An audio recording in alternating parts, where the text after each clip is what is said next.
Maybe I should leave this a little bit farther out so you can pull out. Oh yeah, I'll just pull it out now.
On both sides of it.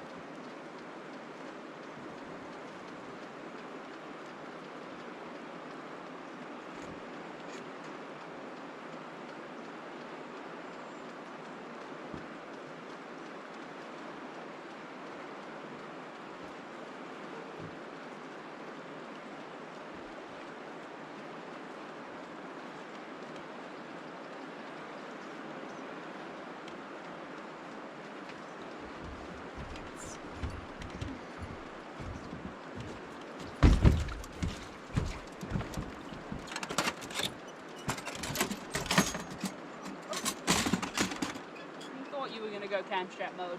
It's on the engine, right? But true, it's on the engine. You thought. Cam strap. Stupid.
Dude, that was a sprayer. I put it on and literally doused my entire arm.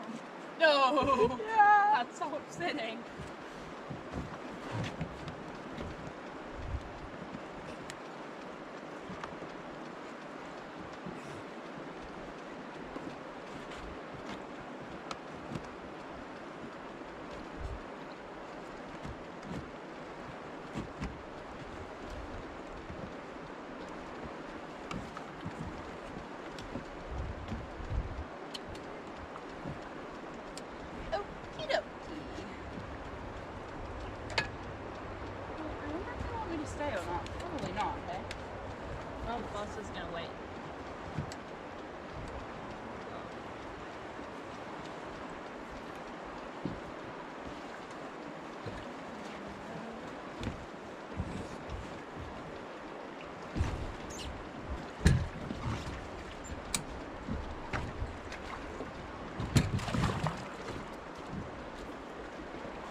safety equipment.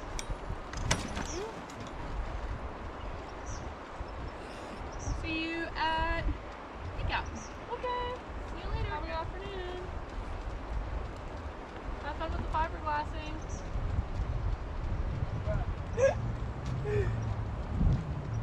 Have fun rafting. Thank you.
Good over there?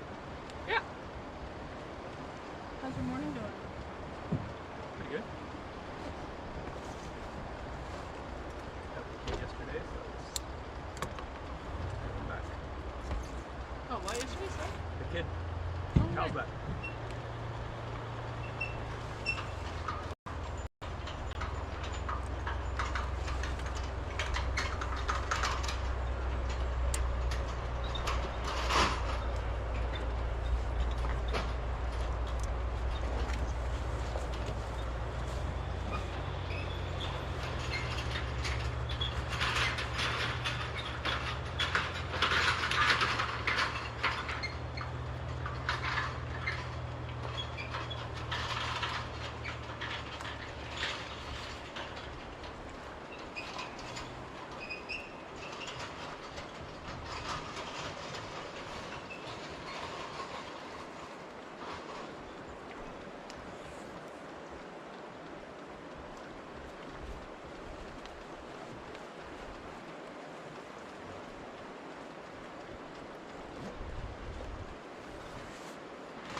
My carabiner jammed yesterday.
shape of a J, these tubes, alright?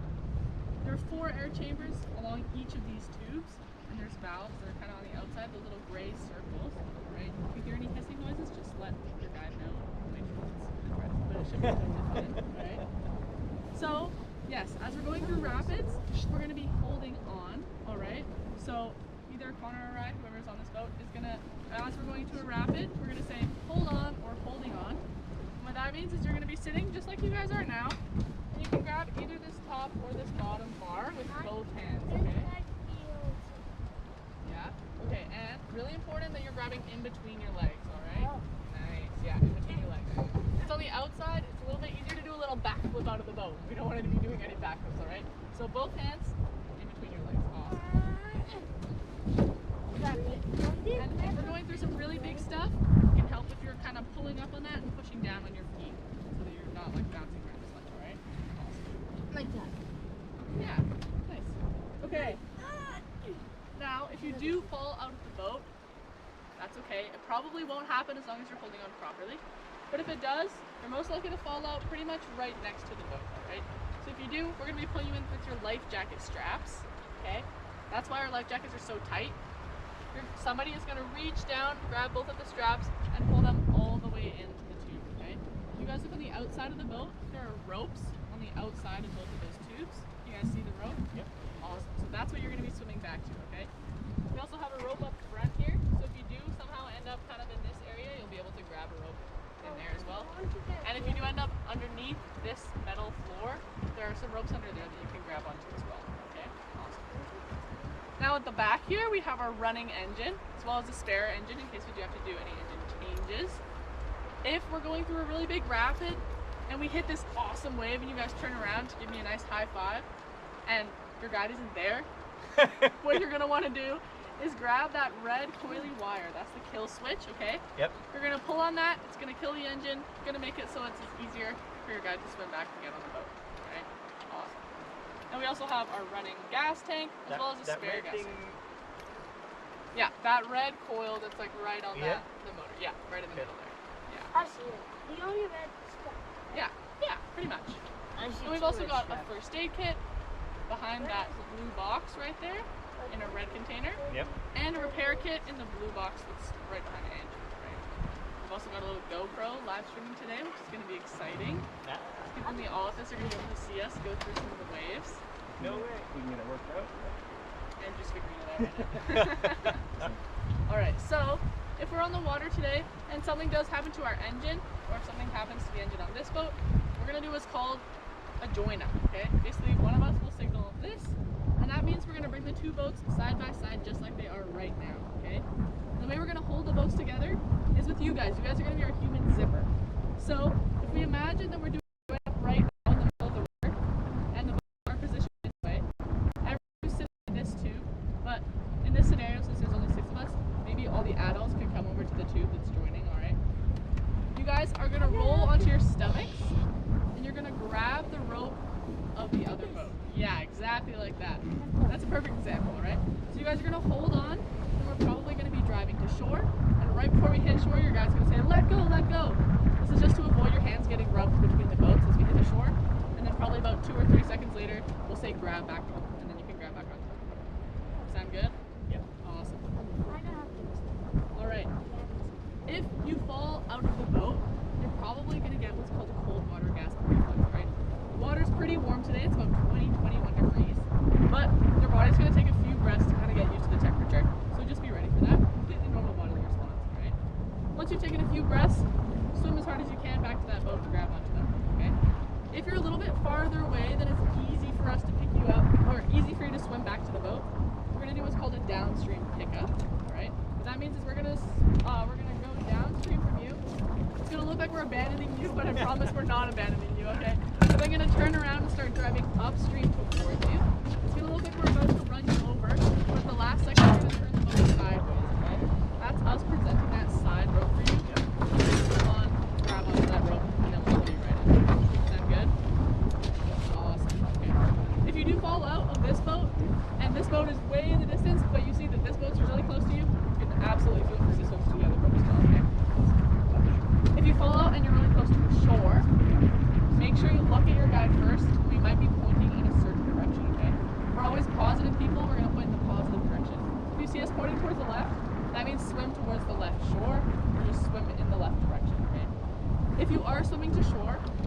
you keep on swimming until your chest is dragging on the rocks. The current is generally stronger than people expect.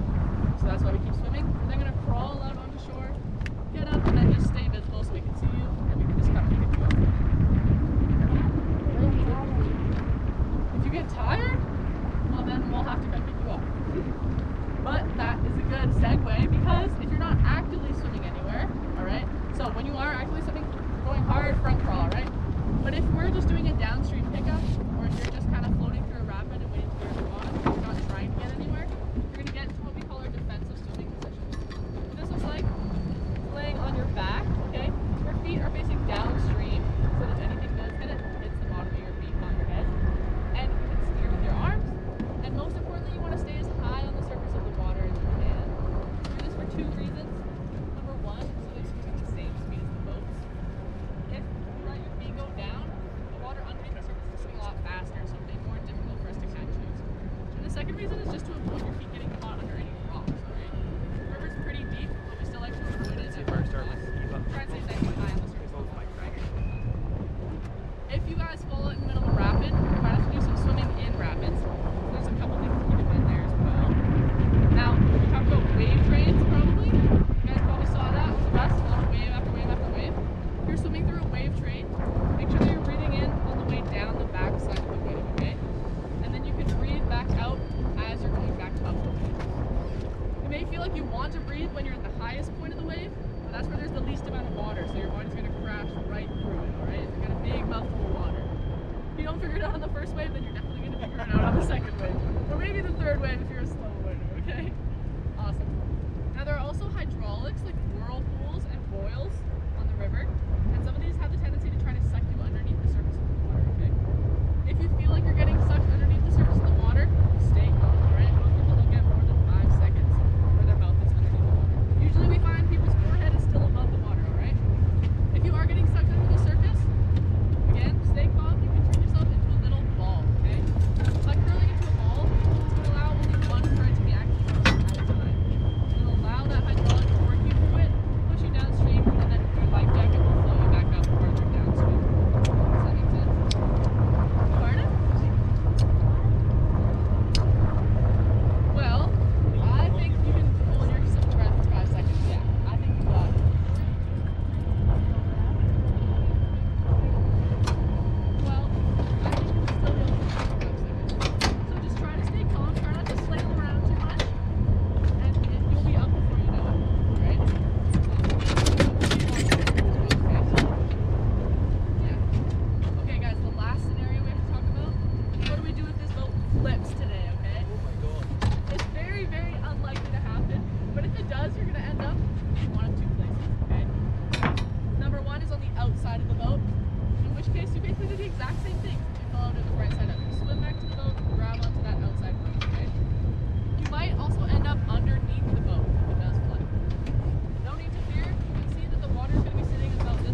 nothing happened. Like, she just went downstream. You do what they tell you, put your feet up, you'll be fine. Was the end scared? Yeah, in that moment.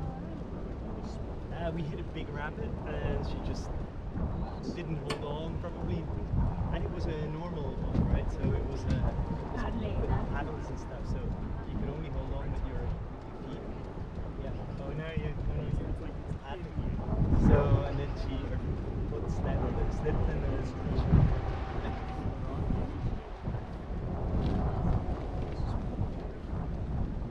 the paddling is a lot more intense. Yeah. We tried to Especially on these kind of things.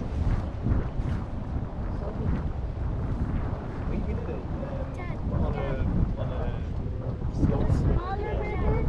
And stop! Yeah, like, Yeah, there was a story. We were in that's how experienced before. Yeah, right.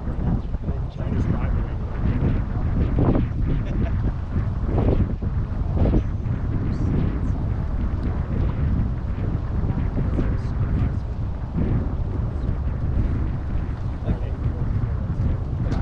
You'd be sitting in the boat.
We start at Spence's Bridge.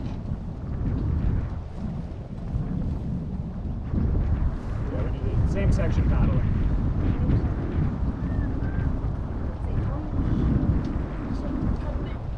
Means the meeting of the two rivers. Confluence. Yeah. Yeah, we'll go right there at the very end of the day. How long is this? About 2 hours. That's reliable. 4 hours from like very start to finish. We can meet at the office.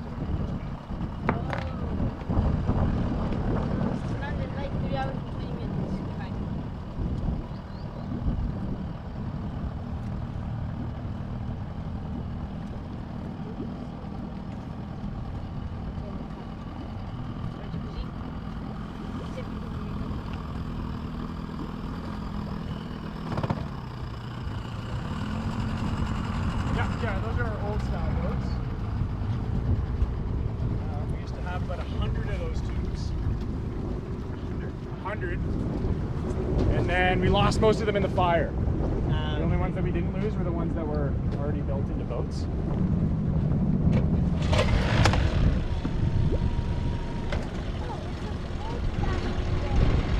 Well, I got a button as well. I can use the battery if I want, but I'm old school.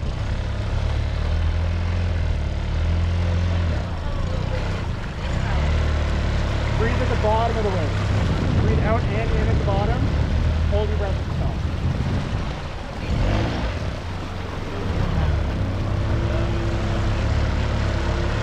You guys don't have to hold on if it looks like it.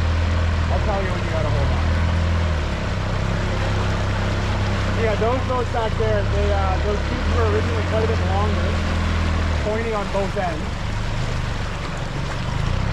The American military actually used them in the Korean War as tank bridges. They line them up like this down the river, tie them together, and put wooden planks on top to drive tanks over the river. Only one of our boats, 102, 104, that one was actually in Korea. The rest of them, though, were just surplus. We bought them and modified them and put them in those boats. So this is the new style here, which is custom-made NRS tube. Down in the Pacific Northwest. And then custom welded frame down in the station 10. So we call this boat 10. When we get a second one like this, we'll call it Barbie.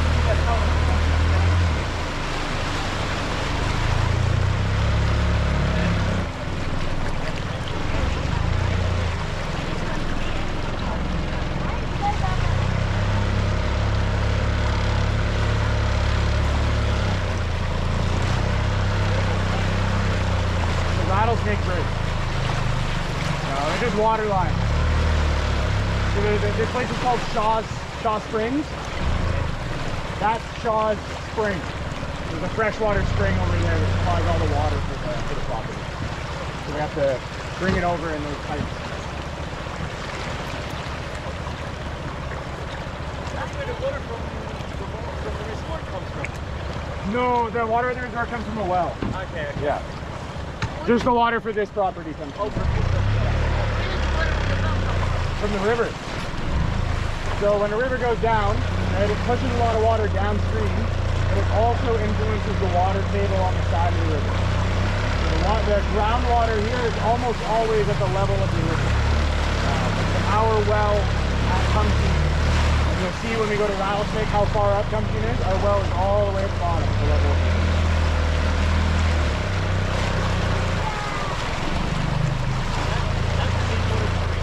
Yeah. But when it seeps into the ground, it like filters in really well, yeah. Oh, little butterfly. Yeah. Swallowtail. Black swallowtail. I think. Maybe I'm making that up.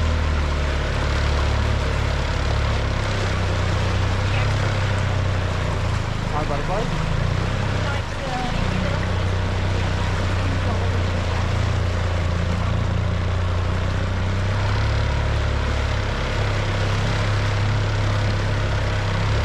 Here is called Lose Your Lunch. Perfect. Perfect.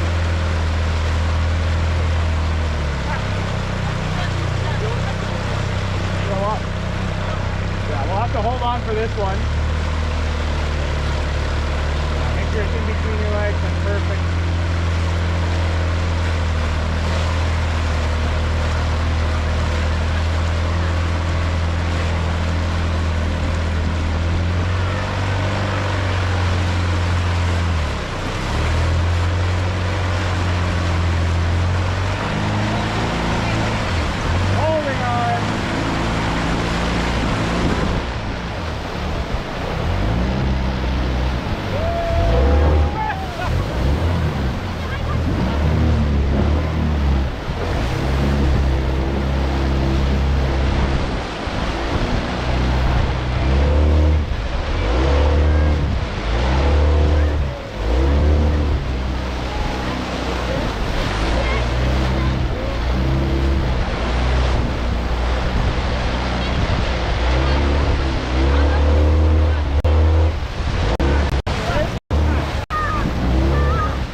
a little ways.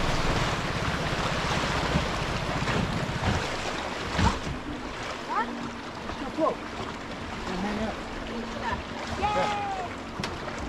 I think we're gonna bump. I think we're all good. All the water on the side of the river has something called a helical current. So it looks like the water's pushing towards the shore, but it's actually pushing back into the middle of the river. Well, except that when we have to turn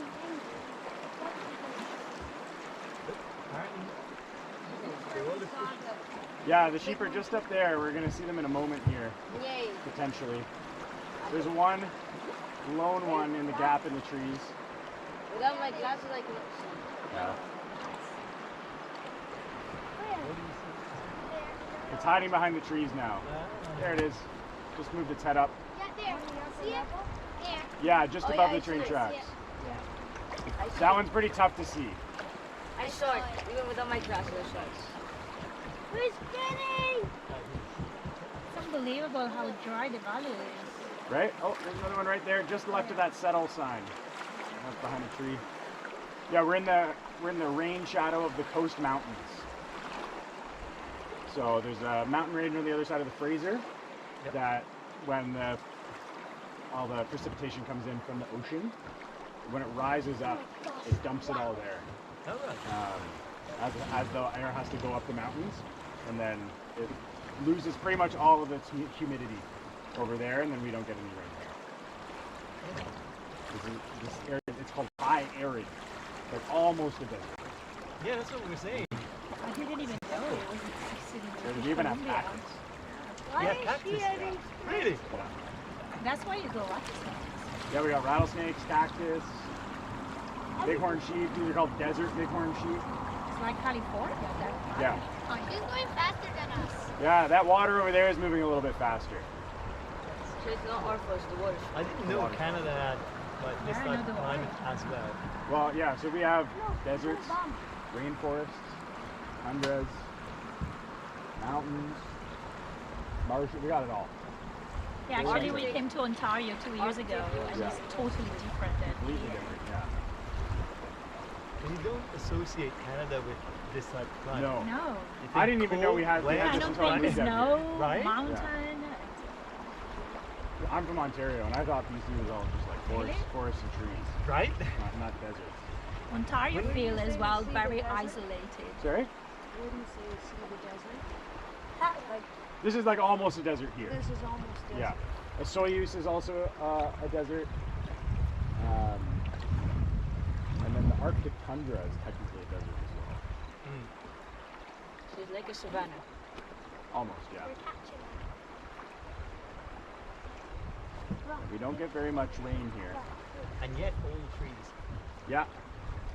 Yeah, and then you'll see like areas here where it's really green, especially up there.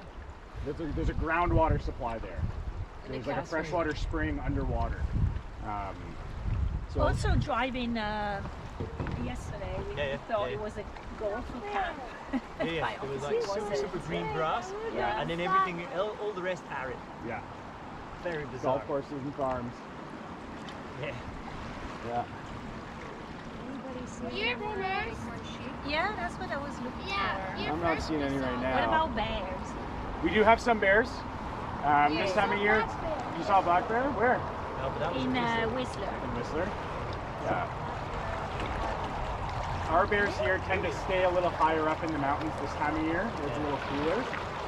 And then when the salmon start really running, end of this month and into like mid-September, they start coming down. One spin. Did you see them here? Yeah, sometimes. I've seen them right here before. And then there's a few that we've been seeing further down. But I'd say I only see them on like one in every 9 trips, I think. Okay. We start at the start of April and we'll go till like mid-October. Oh, really?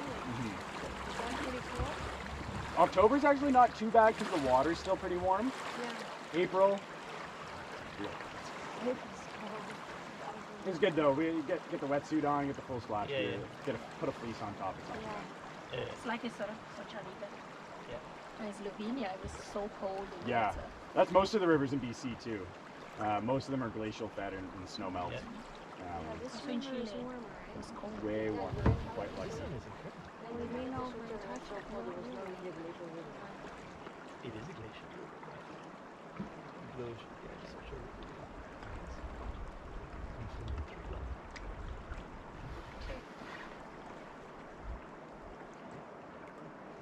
But fire, unfortunately, are everywhere. Everywhere, Australia yeah. burned down a couple of years ago. Europe is under fire, basically all Europe.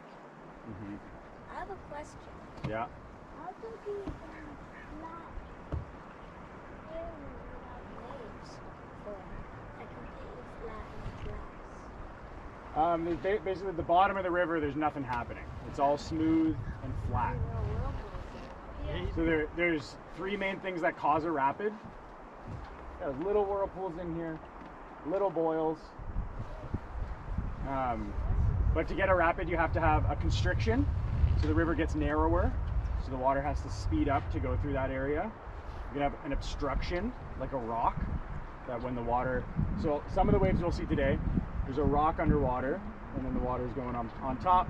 Just downstream of it, it dips, and then you get the wave back here. And as the water starts to get closer to that rock, the wave moves closer to the rock as well.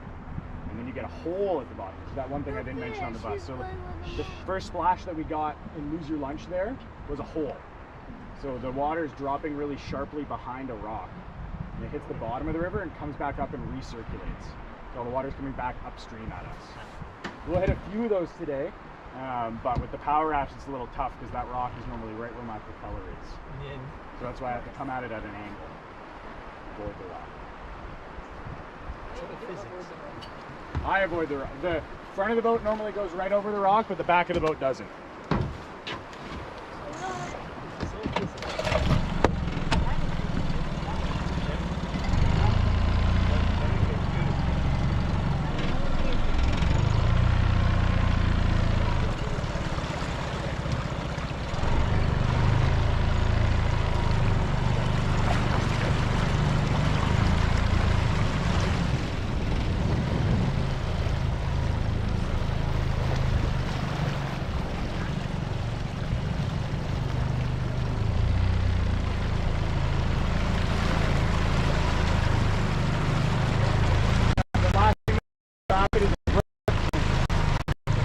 Bottom of the river, and the water has to speed up. So kind of happens here.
can let go.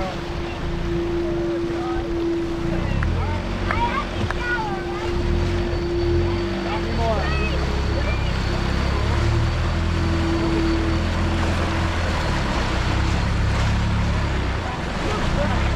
Two kilometers long. What? 2 kilometers.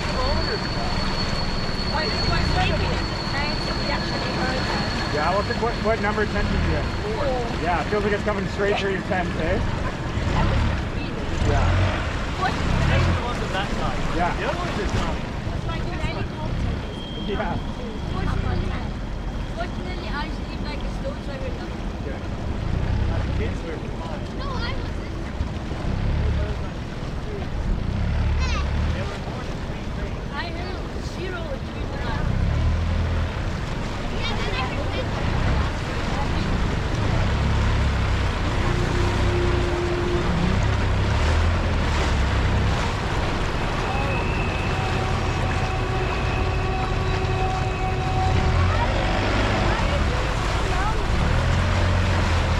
We transport most of the goods in Canada on train. And they did a really big surveying mission to find like the flattest spot that the train can drive on. And that's why this is the only one that goes to Vancouver. This is the only spot that's flat enough. Everywhere else you'd have to go over a mountain. Yeah.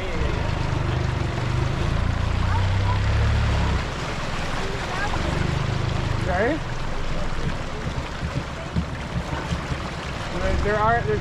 The train does go through the mountains, but they go on the lowest point, and they have a really gradual slope up.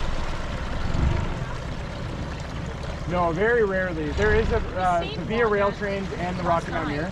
We've seen one passenger train last time. Yeah, probably the Rocky Mountaineer, but it might be a Via Rail as well. Yeah, this is the only one that connects Vancouver to the rest of Canada. Yeah. Do you guys want to swim? Yeah. Sweet. At least not the red. So when you go in, you can jump in and then swim back to the boat right away. Okay. And then you can hold onto the rope on the side. But you'll see how quickly you get pulled away from the boat if you don't swim back. Oh yeah, real fast. And then I got these handy ladders. Did Teslyn talk about these in the safety talk? No, she didn't. This is unique. This is unique to this boat. The So it's just safety ladder. It's just a different way of us getting you back in, so we don't have to pull you in.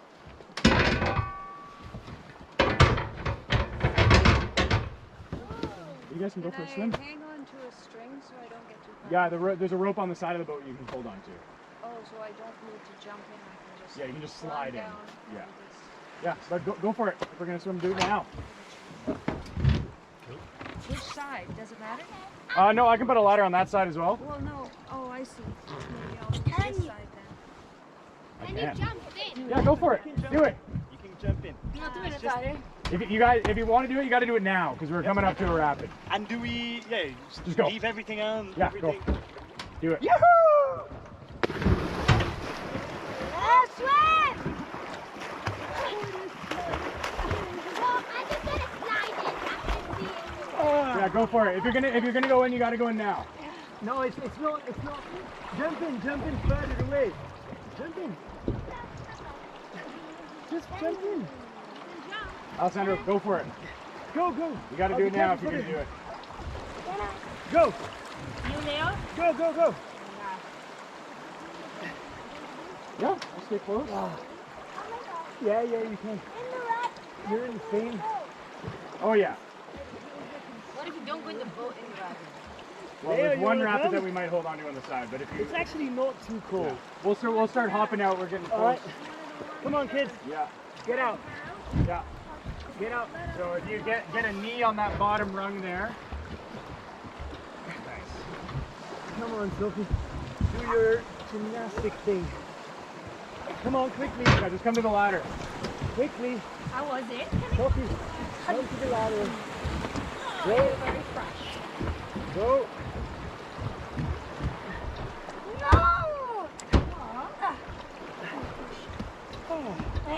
How was it, Sophie? What sense cool? No, not cold. Cool can mean two things. Cold or yeah, not cold. Yeah. How was it? And Daddy? Daddy's filming. I hope we Dad, we're reaching the rapid. I hope we reach the rapid before he comes in. What did you say? Nada. Nada? Naughty stuff.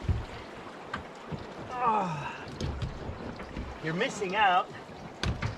You're missing out. You want a hug? You want a hug? You want? Yeah, you can see your butt. Look, you can see his butt. Yeah, lovely. Nice. Yeah, it's not that Cold at all. It's fresh. Yeah. What's that rapid called? Oh, I like This rapid is called Jack's Rock. Jack was one of the original Kumsheen guides back in 1978 when we started power rafting on this river. And one day he was at the put-in, right, getting the boat ready. It's 16 people on his boat, on one of those boats. The full load. Really hard to fit more than that. While he's giving his safety talk, he turns around and his girlfriend showed up. He wanted to go rafting. They only started dating a couple weeks before. Right? So he's still trying to impress her. So you can't just say, sorry babe, the boat's full, you can't come. Right? So he's looking around on the boat trying to figure out how he's going to make room for her. Back then we only had one gas tank. He figures he needs all this stuff, right? What if he hits his drop? Can't get rid of the first aid kit. Jack's never had to use the spare motor before. So he takes it off and he leaves it at the footing. And then right in the middle here, you can see this big rock. At higher water, that forms a gorgeous wave. Absolutely beautiful. Really tempting. But nowadays we know that that wave is formed by a massive rock. Jack didn't know that. Holding on.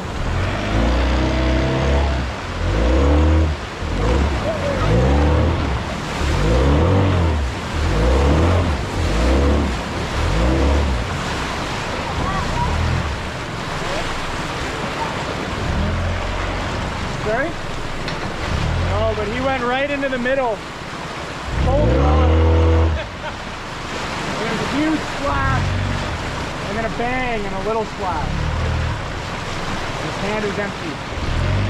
When he looked back and the outboard was gone. Hit the rock so hard the motor lifted off the transom and sank to the bottom of the river. Yeah, so he had some spare paddles. It was a one boat trip.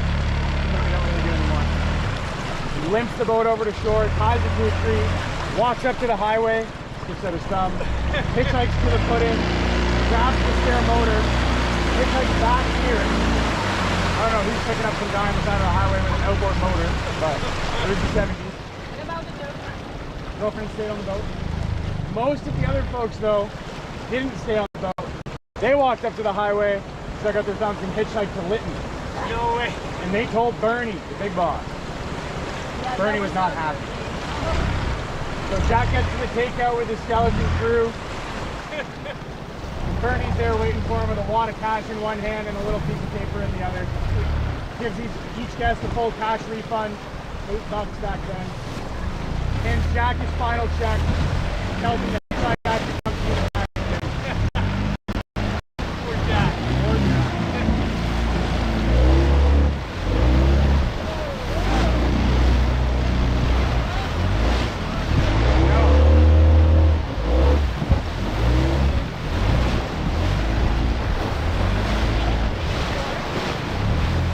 Not with us, not as a raft guide, but he married that girlfriend, yeah, so it was worth it. And we took Jack's niece rafting quite a few years ago, and she told us that Jack took a couple years off, matured a little bit, and then retired as a captain for BC Dairy. No way. Yeah. That's a little bit of a lower standard there. Yeah.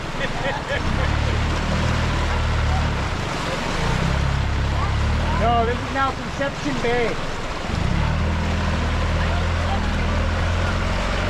This is a story that I don't think is appropriate for your ears.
big rapids, you'll see why little ones like that don't get their own name.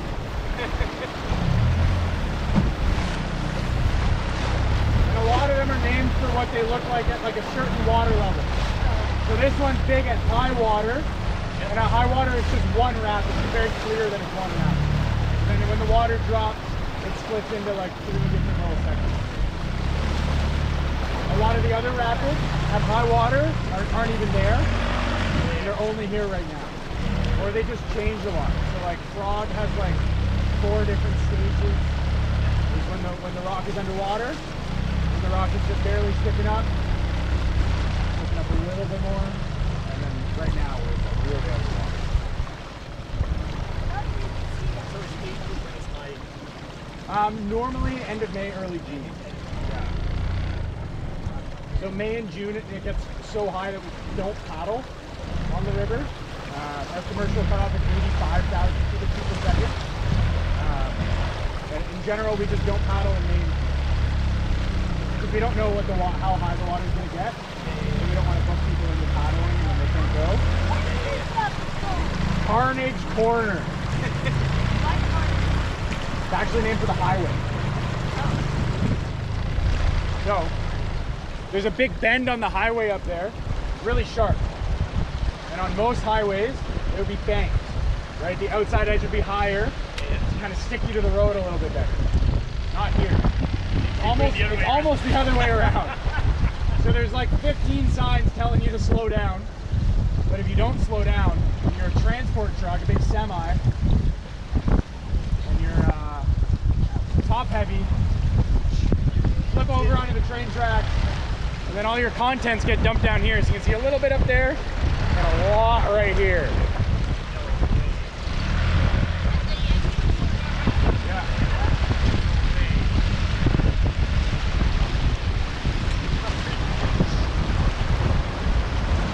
We don't have a lot of use for 2x8s, which is why they're still there.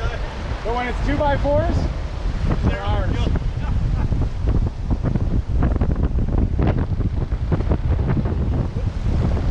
Okay, holding on, everybody. Carnage Corner.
bridge. That's a train bridge that goes over the Nickelman River. And that's where the gold rush, the Caribou gold rush, in the 1850s started. These stacked around rocks here are remnants of a road, a wagon road that used to be here called the Caribou Wagon Road. So the Nickelman band, the indigenous group here, started finding gold in their river in the early 1850s. And then a little bit down towards Frog Rock. And the Hudson Bay Company had just done the first recorded descent of the river, set up a trading post here, and they started trading with the indigenous people. Not giving them what the gold was worth at all, but giving them food and clothes and guns. And then when they had enough gold, they put that on a boat and they sent it down to San Francisco. And at this time, historians estimated about 70,000 indigenous people and about 1,000 European people in BC at that time. Over the course of the next year, 30,000 Americans and Europeans came up to BC specifically. 20,000 on boats to Victoria, 10,000 on land through Washington and Oregon. They all came from California, where they were waiting after the Yosemite Gold Rush happened. And then they had to build the road to get out here. They started lots of... We're not going to swim here, I hope. This one's called Tadpole. Because it's just before Frog. This is actually where this trip used to start. So we owned a property back there where we would have lunch and start our half-day trips. But you can see we used to have a road that went all the way down to the water here, but it's not really there anymore because of the flooding in 2021. So we sold that property and bought Shaw Springs. Would have been nicer. You used to have to walk up a huge hill here. Yeah. And it was like you'd have your burrito for lunch, or maybe you're just rafting for the very first time. And Frog was the first raft of the day, one of the biggest. It was pretty my first year we put in here, it was pretty nerve-wracking teaching a crew how to paddle right before Frog. Okay, holding on. Tadpole.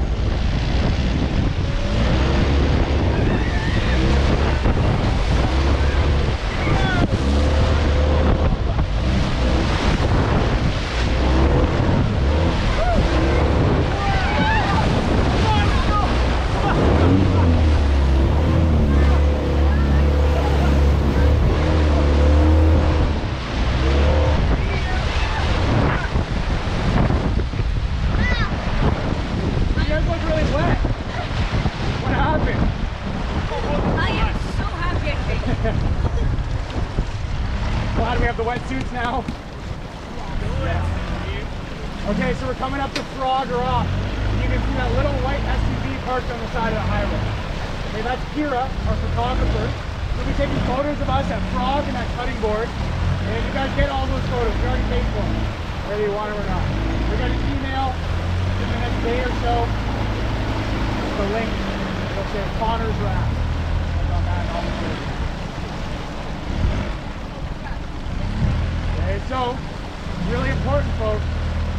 I'm going to tell you sometimes to wave at the camera. If I don't tell you to wave, don't wave. Keep holding on with 2 hands. Okay?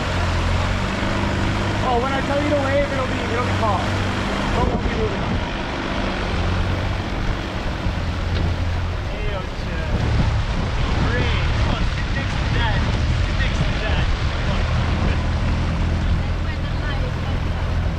The first few waves at the top here are quite large. Okay, so make sure we're holding on really tight at the front. And the back? And at the back, everywhere really. Oh yeah, see you guys. Holding on.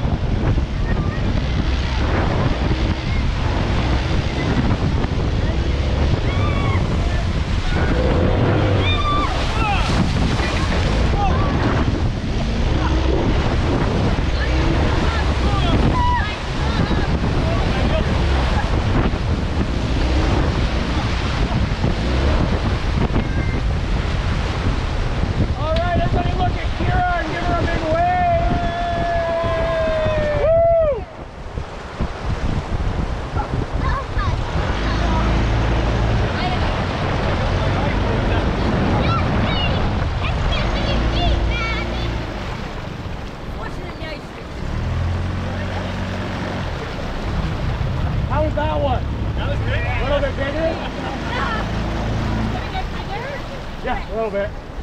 The first few waves up there are quite big. And sometimes it's not even the size of the wave that matters, it's how steep it is and the angle the face is at. And that's what gives us the big splash. There'll be way bigger waves than that. Those will be like kind of the bigger splashes today. We'll get more of them just like that, but about that much.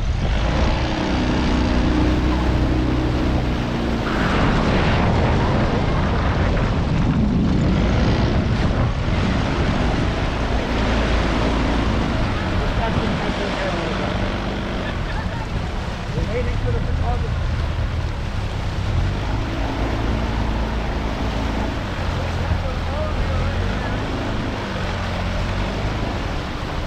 Just gonna drive down, climb down some rocks to get to the next hole.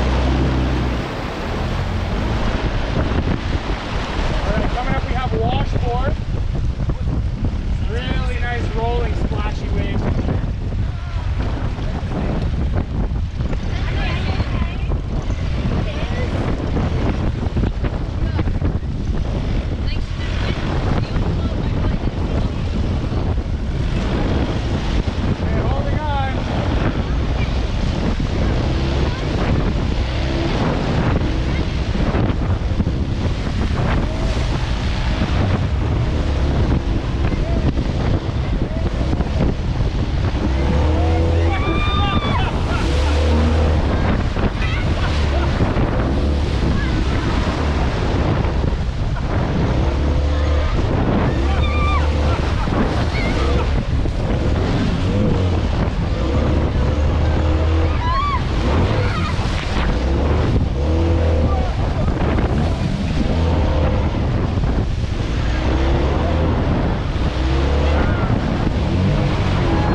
Side here, we're going to go over a really big wave called the Jolly Green Giant. Jolly Green Giant. We're going to go down the wave train, the series of waves, and then at the bottom we're going to go into the whirlpool that we call the kitchen sink. Okay, holding on.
Okay, we can get the kids at the front again. Yes!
To dip that for fish here. You can throw in some gill nets on the Fraser River, kind of passively catch fish and store them for the winter. Sorry? No, the net at the bottom is quite small, but the pole is very long.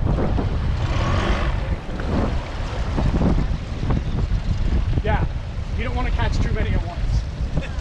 Some of the like the Chinook salmon can be 30, 40 pounds.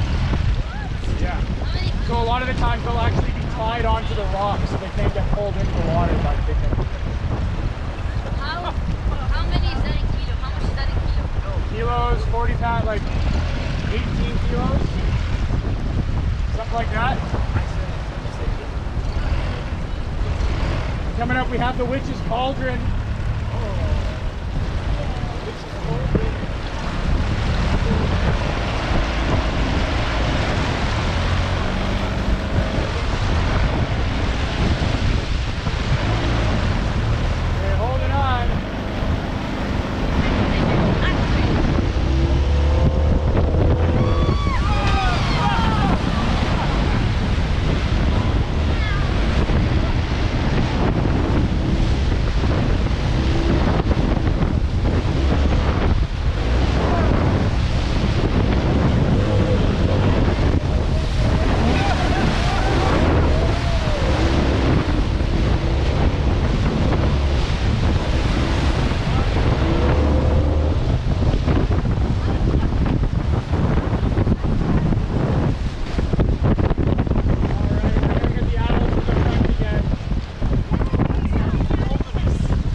depth though is very surge dependent. Okay? So we said on the bus we're at 22,500 cubic feet per second today, right? That's an average though, that's taken over the course of 5 minutes. So maybe at one point it's like 21,000. Yeah. Maybe at one point it's like 21,000. Okay. Maybe 30 seconds later it's like 24,000. Okay, that's a little dramatic. It is quite narrow here, and the narrowest part is just past it. Okay. Is that the choice? No, the narrowest part is Pickwall. The part we're about to go through. This is all gums right here. I'll tell you right before it becomes dogs. They kind of meld into one right now.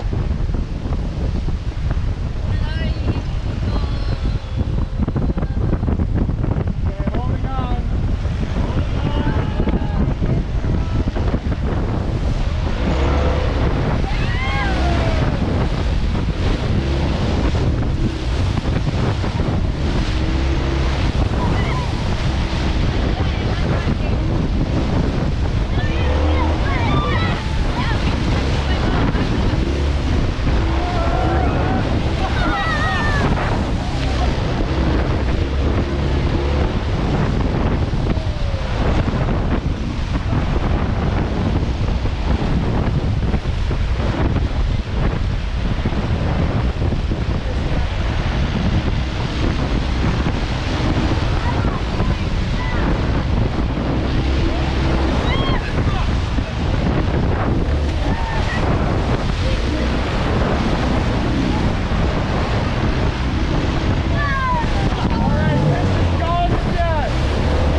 If you were at the front for that one, you'd be back here by now anyways.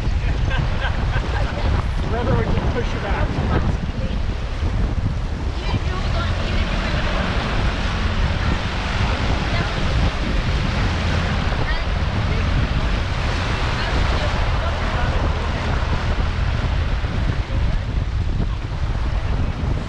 I did not use that one. I did. My feet did this.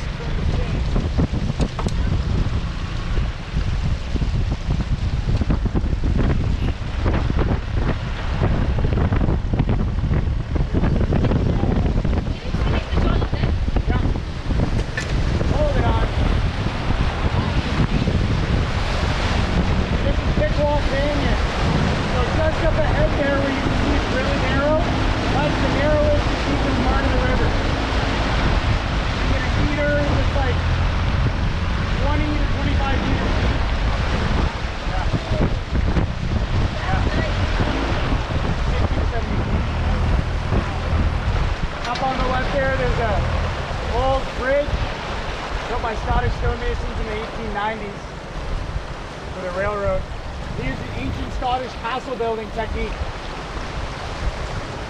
where on all the horizontal edges they carve a semi-sphere, one in the bottom and one in the top.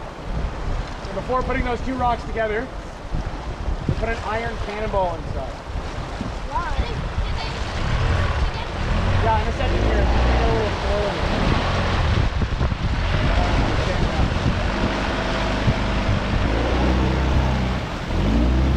Yeah, you guys can switch now. That's all good. You don't got it.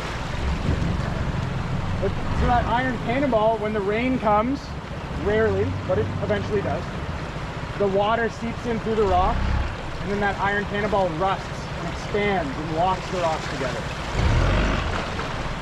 You can see there's remnants of train derailments here. There's actually about 3 train cars underneath us right now.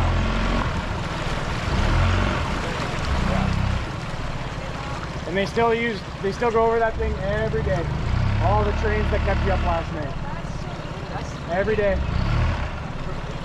1890. Yeah. Did we rebuild it to No, they actually just repaired the cliff. Not even the bridge. No way. Yeah, all that concrete there was just to stabilize the cliff. The rock here is really crumbly. That rock there, they actually hand carved a house gate on the Fraser River and brought it all the way here. The rock here isn't very good for structure. This is our, yeah. Yeah, 30,000. And when they got here, right, they had to build the road. Indigenous people used to travel all over the province. There's evidence of the Inkalketmuk Nation, the local Lytton band, trading with people all the way in the Okanagan near Kelowna, like 300 kilometers away. And there's trails through the mountains, but they couldn't accommodate the big wagons and stuff, right? So they had to build the road. They built 2 roads. Actually. So one went from Vancouver up Whistler to Lillooet. Yeah. Okay. One went from Vancouver to Hope up to Lytton. And then they would meet. And then another one went up the Coquihalla Highway. The Coquihalla Highway was actually the fastest way to get to the interior. Coquihalla Wagon Road. But they didn't market it very well. So most folks use the Caribou Wagon Road, this one. And just south of town, right where the highway's closed right now actually, there's a mountain we call Jackass Summit. Okay. Jackass means a few things, but one of the things it means is a pack animal, a donkey or a mule. Right? So they call it Jackass because all the animals are passing out trying to get to the top of that mountain. It's so hot and so dry and so steep. So in order to save the animals partially, mainly being able to carry stuff, one family decided to try a different animal. Camels. Yeah. In Canada. So there were a bunch of camels at the San Francisco Zoo, same spot that all the gold miners came from. And they put 23 of them on a boat and brought them up to Victoria. They paraded them through the streets of Victoria, and they got their first taste of what the camels were like when one spit 2 gallons, 8 liters of mucus onto somebody's head. 2 gallons. Yeah. 2 gallons and 8 liters of water. 8 liters of water. 8 of snot. Yeah. Gross. So then, I guess, how they show you that they're not very happy too. So they put them to work on the road. There's a reason you don't see camels here. Right. Number one, their hooves have evolved to walk on sand. Not on sharp rocks, but very, very soft. So they're getting all chewed up. So they had to make like a leather beer koozie to slide on the bottom. Number two, they're really difficult to work with, as they learned in Victoria. They kick, they bite, they spit, they blow snot all over you. I was just about to say that. Number three, the biggest reason, they stink. Humans didn't like their smell. Other animals lost their minds. There's a pheromone in camel sweat that causes other animals to get really, really scared. So sections of the wagon road on the Fraser River, on the left side it's a 100-foot cliff straight down into the river. On the right it's a 100-foot cliff straight up. Nowhere to go but the road.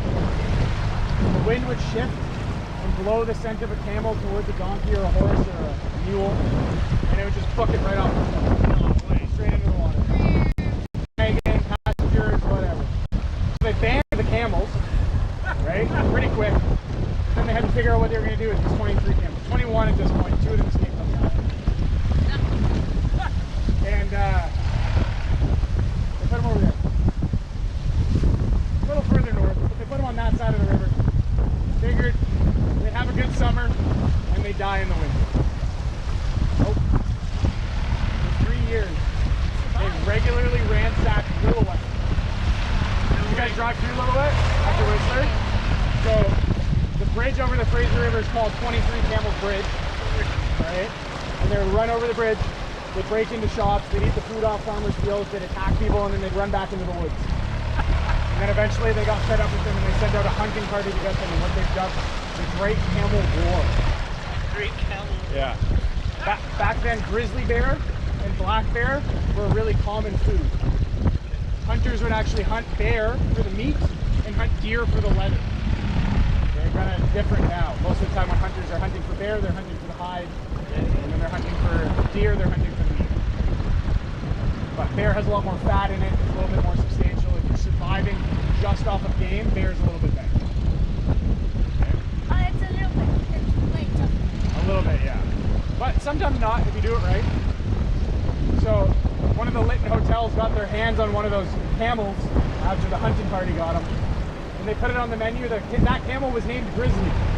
So they put it on the menu as Grizzly's Bear. People didn't like it very much. Okay, holding on. This is Fluffy Bunny. Fluffy Bunny.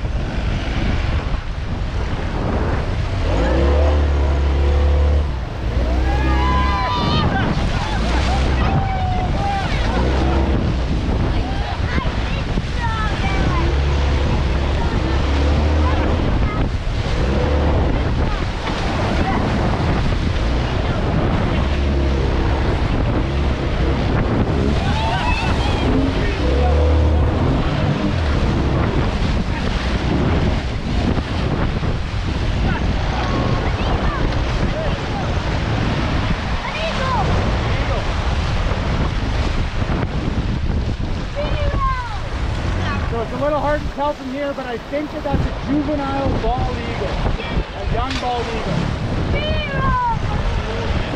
Yeah, so they don't get their white head and tail until they're about 5 years old. Before that, they're brown and white. Yeah, it's a film called the Iron Seal. Series called the Iron Seal, and it's actually from Iron Monkey Island, and the guy that name. And one eagle, and family eagle, called the father was Hero, the mother was Missy, I think I've seen that one. brother, Yeah, he's more than Frank. Oh yeah. the brother was Weber, and he died unfortunately. And then the sister Luna, and she was bigger, and so she actually selfish and all the fish, so that's when River died. Aw. Then he started eating. And then she started eating. At that time, all the salmon started going under.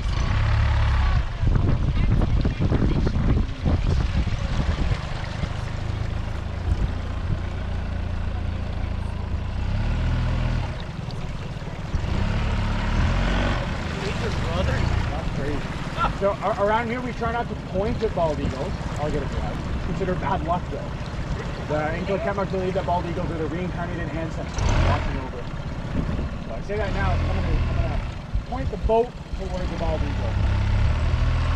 I'm hiding behind a tree right now. See these 3 trees right near the water right in front? There's a bald eagle about halfway up the shortest one. You see its white head.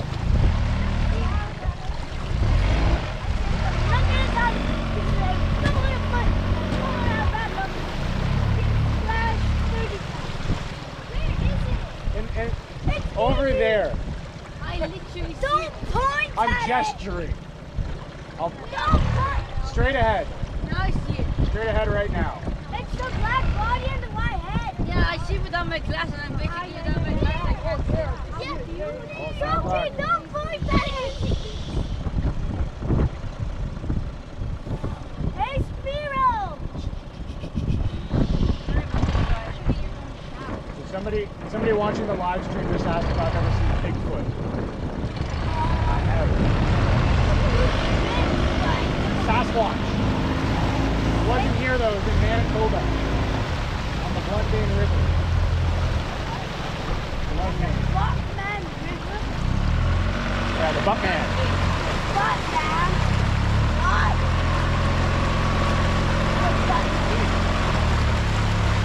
We also have golden eagles here. They're bigger than bald eagles. And they look very, very similar. It's really hard to tell the difference between a golden eagle and a juvenile bald eagle. So the one that we saw earlier could have been a golden eagle. Probably a bald eagle, more likely. Golden eagles are one are bigger. And then two, they're interesting. Their beak is actually black in the front. Same with their talons. The bald eagles are all yellow. Their beak and their talons. So their claws are black. Just the tip of them. Like their fingernails almost.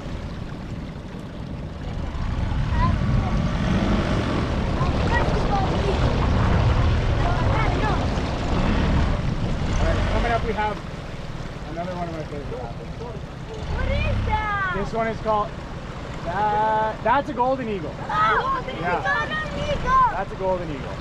Yes, I got a golden eagle. Big bird. Big. King of the sky. Yeah, fish, cats, dogs, Oh, really? mice. Oh yeah. It eats. It's over there. Call one. It's over there on that tree. It's a golden eagle. Grandma's Zoe. Grandma's Zoe. Hey, coming up we got Bad Attitude. We're gonna do this one a few times. This is so fun. Holding on.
Okay, hold it on.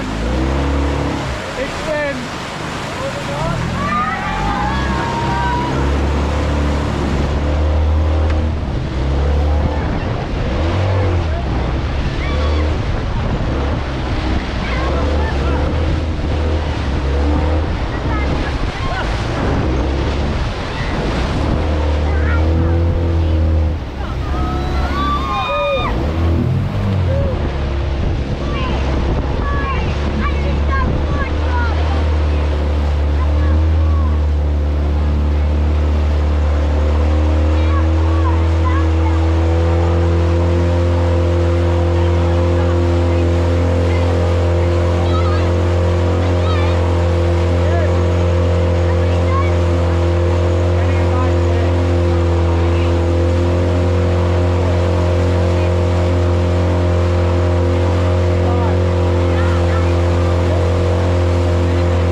surge more than others.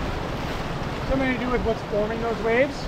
But down here, you can see it's pretty flat, and then all of a sudden there's massive waves. We call those ones deep and steep.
Yeah, you feel really locked in.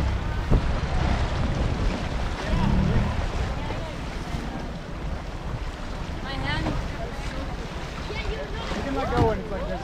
Mom, look at A my little hand. warmer off the middle. Look at my hand. Wait.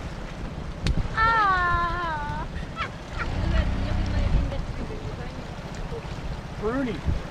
I found it again. Oh, my shoulder. Oh, again. So up here, not right now, I'll tell you when, but you can swim through this next rapid, holding onto the side of the boat. Okay? It's a small one, but there's still some decent waves. And you'll your head will be underwater a little bit. Okay? I'm not. No? I want to get dry. You're not gonna get dry. I promise you that. If you get dry, I'm doing my job wrong. I'll get a little. Sorry? Totally, yeah, I prefer it. Probably on this side here. Want the boat tip? No. This boat has 8 metric tons of floating. 8,000 kilograms. So it takes a lot more than a few people to float this thing. That one? Same.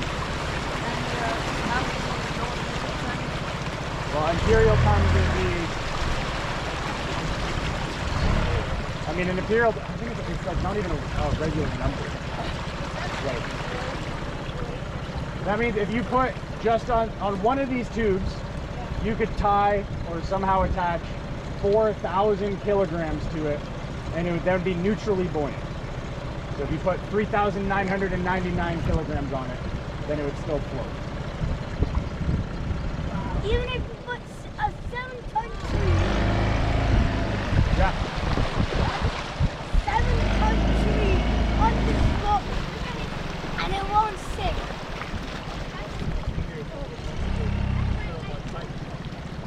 Sweet. So if you guys want to go in, make sure you slip off the side. You're always holding on. Okay? Yeah.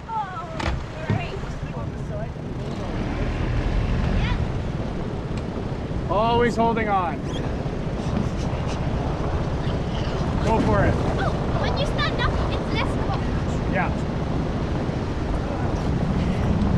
And then we stand all the way back.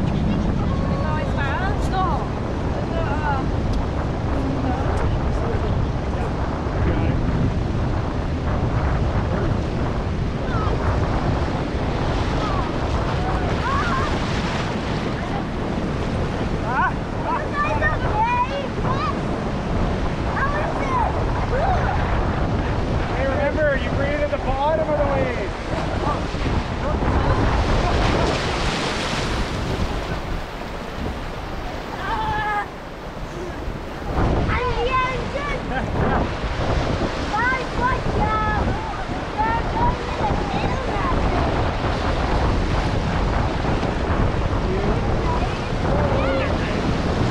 Big smile.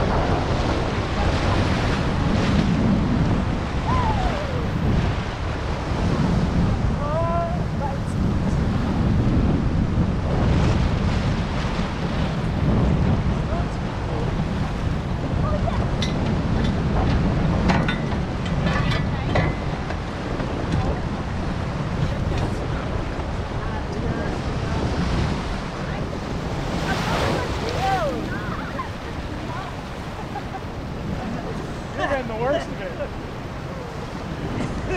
I drank a bit.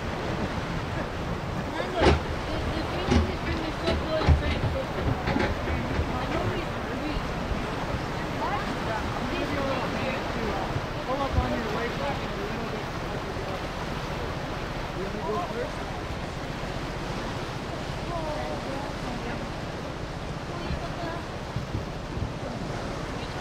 Why don't we have to go out of the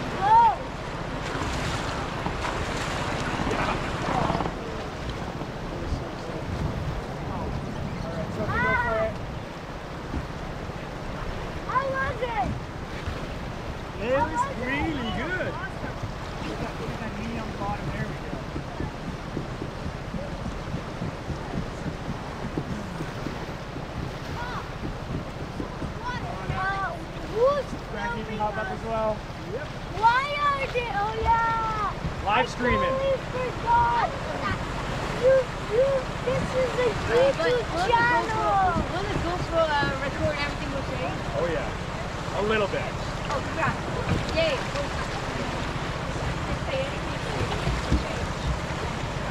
Sí, cuando lo That was the swim. disfrutar. Yeah, really good. You guys are adventurous. I don't do that.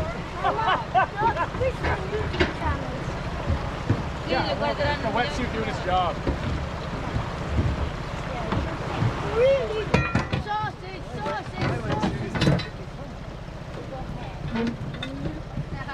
His hair suits. That's Gorge. That's why.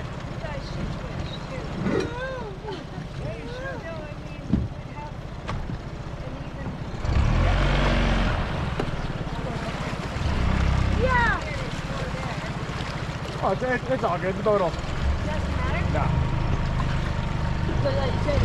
Yeah, you guys weigh very little compared to how much this frame weighs and how much these tubes can float. This boat already weighs like close to 3,000 pounds. Really? Yeah. And how much is that? 15, yeah, 1,400. I might be exaggerating a little bit, but it's pretty heavy. No. Looks like it weighs until 1,000 pounds. Instead of 3,000 pounds. But you out of here. Go. No. Not anywhere. The blood on my foot turned purple.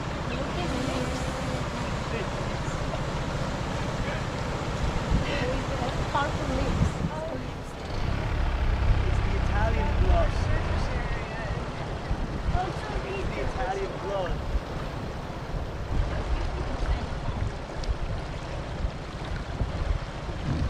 my upper bit is Italian and the lower bit is What do you mean?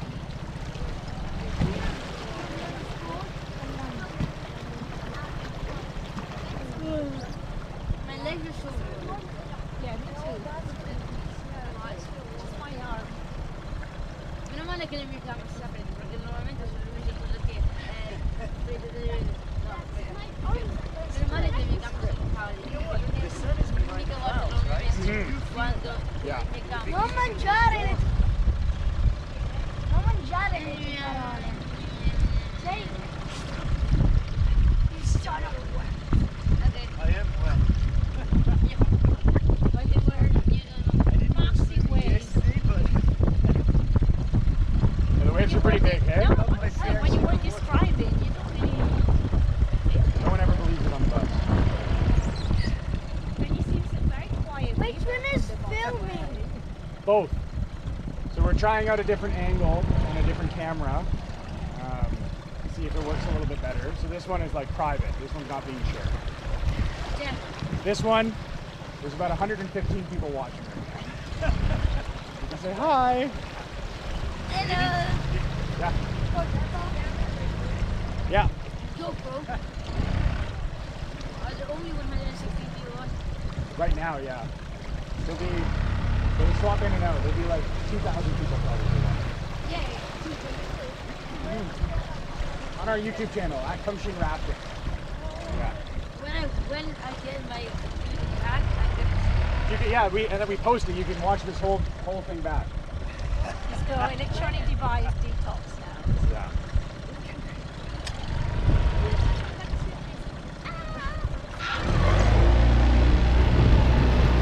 Rasta, baby! See this tree growing out of the cliff facing down towards the water? My favorite tree on the river. Most of our favorite tree, really. This cliff faces due north. So almost all times of the day, there's a short window in the morning where it gets some sun. This time. No, it's just an old route. I see what you mean though. And so since this is always in the shade, a tree is confused about where the sun is. Right? Trees grow up because the sun is up. This tree goes down because its source of the sun is the sun that bounces off this mountain, down, off the water, and up towards the tree. No way. Oh, this one? Yeah. Look Oh at how my God. bizarre it is. I was looking at that one like, So crooked. Is this one? I saw it Look at the before. green side. Did I step on your toe there? No. Or just your shoe? Which one? That one over here or that one? that one. It goes up, down. Come on, Leo. and down. Crazy. Why? Never seen that. Because it thinks the sun is the water. The sun bounces off the water and up towards the tree. Stop. Yeah, it's confused, you say. It's confused. Oh, it's dumb at me. The sun is up. Bald eagle. Just general erosion. Don't point it. What bird is that? Sorry. Mom, I'll show you. You didn't have to That up go. there is not an eagle. Oh. That, I think, is an osprey. Got a tip. Yeah, that is an No one osprey. up to down here. Two osprey, actually. They have a white head. They have a white belly. Kind of a white head, white and black. Osprey are really, really cool birds of prey. They're a lot smaller than a bald eagle, almost like half the size. And around here, they only eat fish. So bald eagles will eat a lot. Again, cats, dogs, mice, fish, birds, bird eggs. Ospreys here, just rainbow trout. Not even other fish. Okay? So, since they're so small, right, they can only pick up really small fish if they pick it up normally. Like a bald eagle picks up a fish like this, grabs it, lifts it out of the water, right? Ospreys, in order to pick up a fish of the same size, they line up parallel with the fish, they crisscross their talons, and grab it really gently. And then they tilt the head up and they let the fish swim itself up out of the water. It's really cool to see. One time I saw an osprey flying with a fish. Two bald eagles came in. One attacked the osprey drops the fish. The other bald eagle caught the fish midair. It was crazy. It was like at a National Geographic. Those two birds that we saw way up there. Maybe we'll see more later. Yeah, you can start to smell it. The fires are still quite far away though. Yeah, it's crazy. Why is the osprey bullied? Why was the osprey They don't really get bullied. There was two osprey together. Okay, holding on. Holding on, Sophie. This is mother-in-law.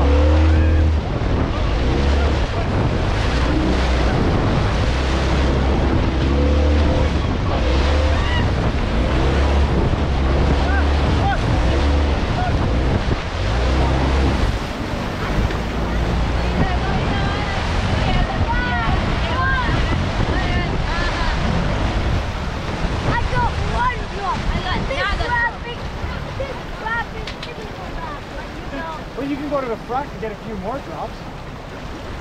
Oh no, they're perfect. So coming up here, we're gonna go through off the wall. It's getting quite shallow over on the left. There's a big hole in the middle of the river called Dolphin Eater. Okay? Dolphin Eater is a very special hole. We're not going to go through it. It's a little too shallow. It's not very splashy either. It's not worth the risk right now. We're going to hit a little thing called train wreck. But that's Dolphin Eater over there in the middle. And I'll tell you a story about it at the bottom. You can see that big white frothy foam pile pushing right back upstream. Okay, hold it on.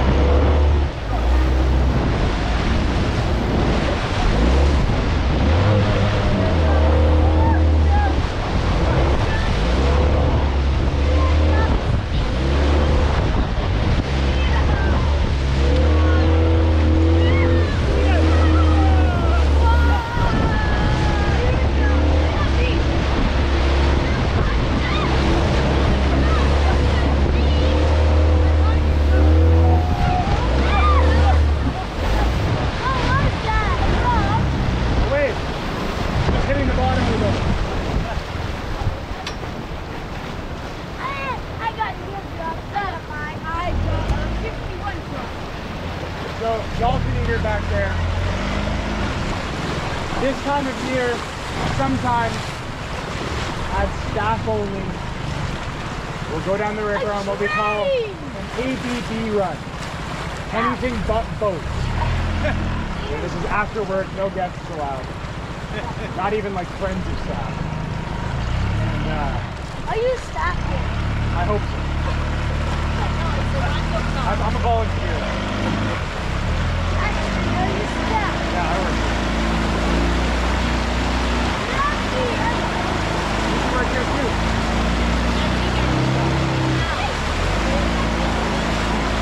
So we'll go down, we'll start at Frog and go down the river on things that aren't boats.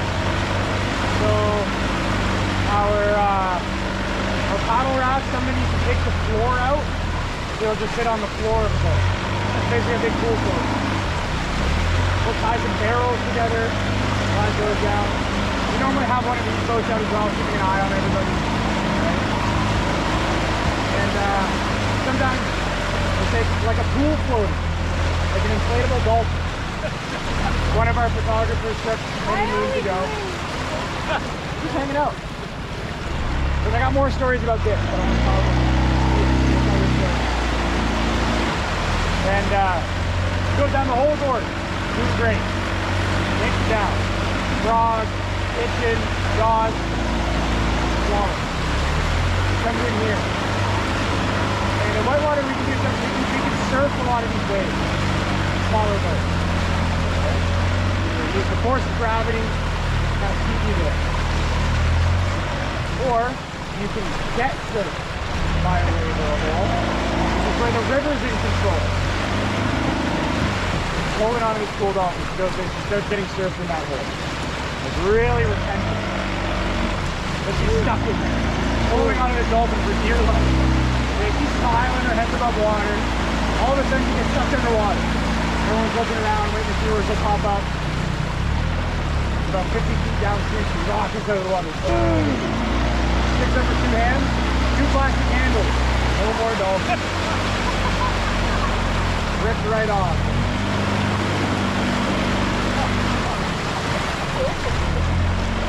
She kept holding.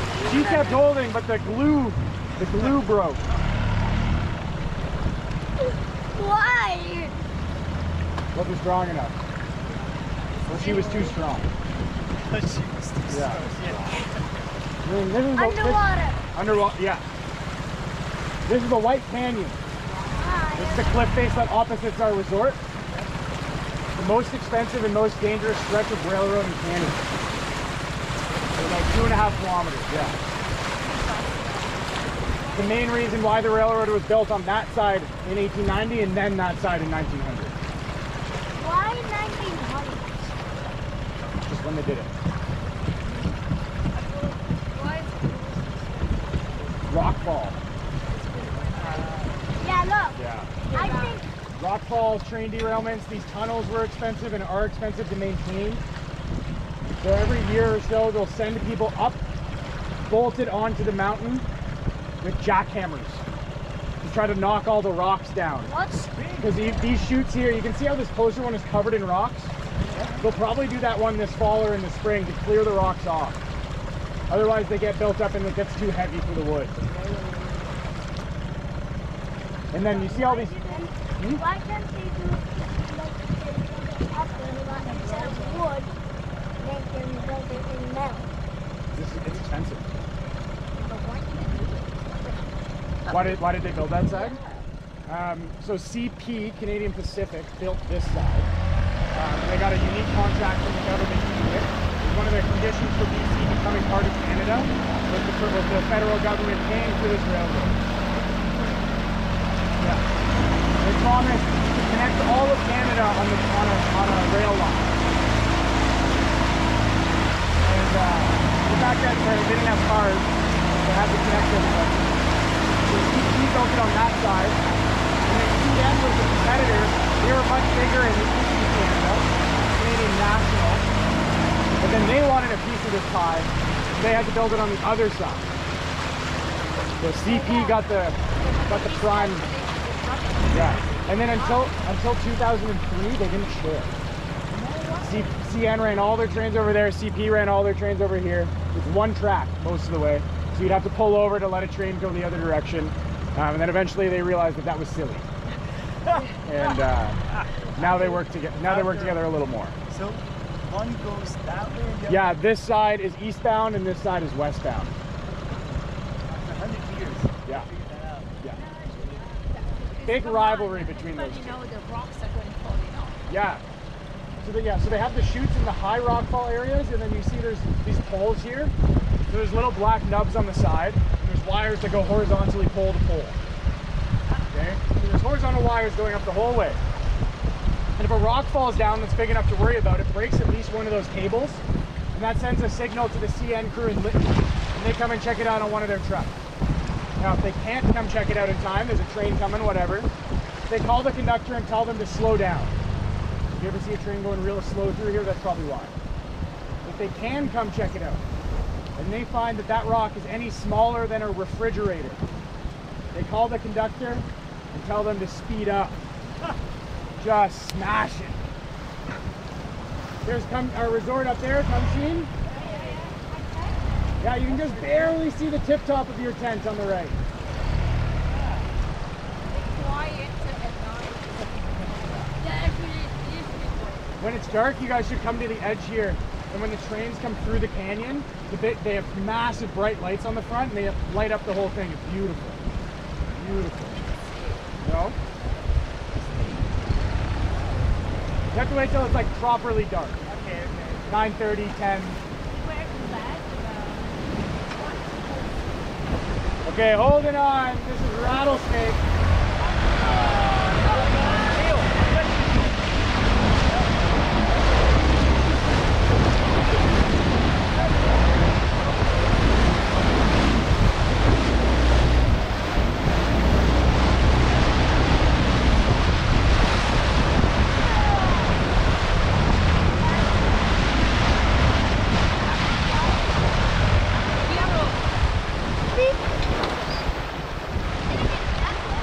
No, this one's small right now.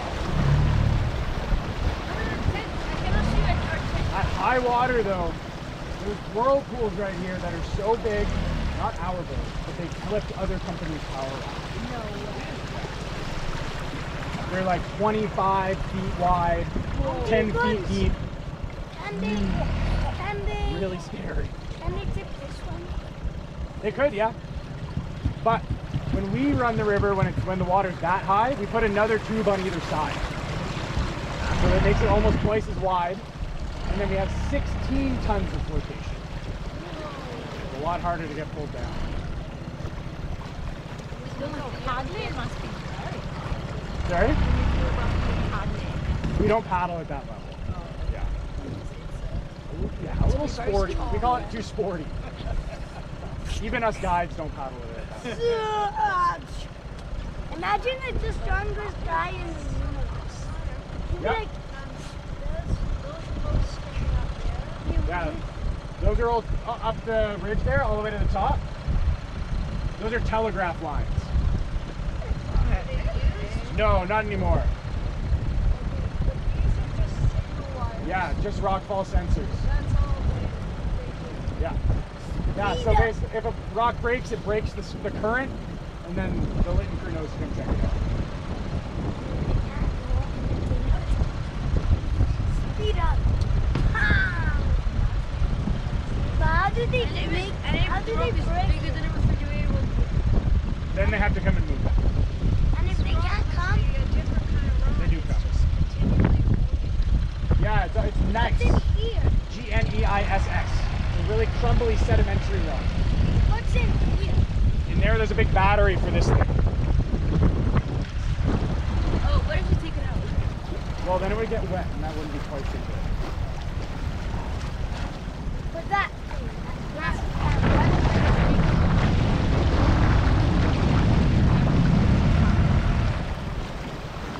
Yeah, so those were built a little bit later, all the concrete ones.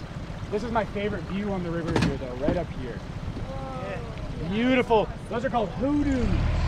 Those vertical rock spires. Whoa, So they're back, beautiful. way back, when this was all flat, and before there was even a river here. there would have been a rock sitting on the ground. And that rock would have been made out of something a little bit harder, like granodiorite. And then every time it rained, the rain would erode around the rock and not directly underneath it, so it leaves that pillar. And eventually the wind comes and knocks the rock off the top, and then you have a hoodoo. They're very rare geological formations. Hey, look. What the hoodoo in the H-O-O-D-O-O. The hoodoo in the middle looks like the thing that points up. Yeah. Yeah, it's true. It's like a handle. No, it looks like a knee. Like the one that It looks like this. like the one that they tell you off. Yeah. It looks like this. Like this.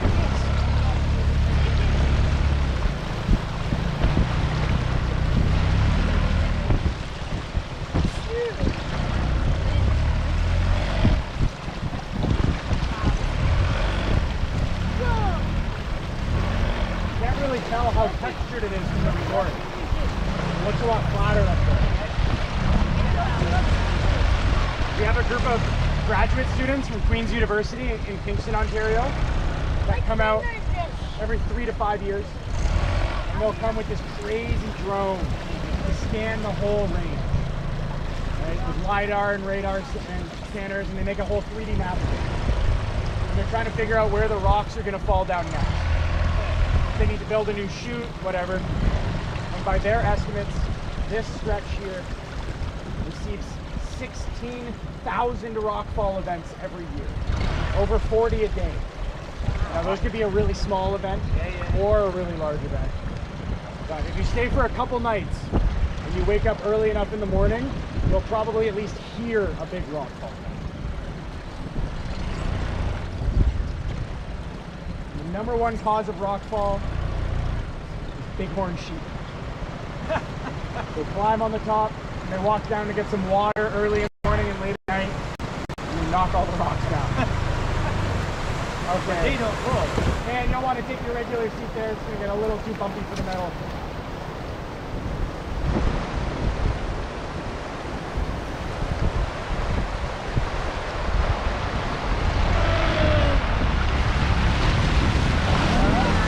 Holding on.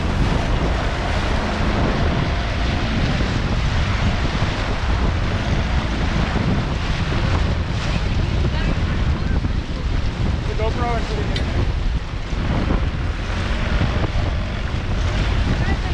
And you need to charge my phone. Yeah.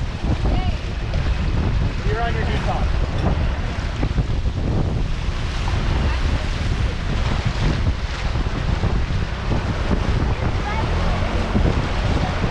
Yeah, it's a small one right now. It's called Bear Claw. Yeah.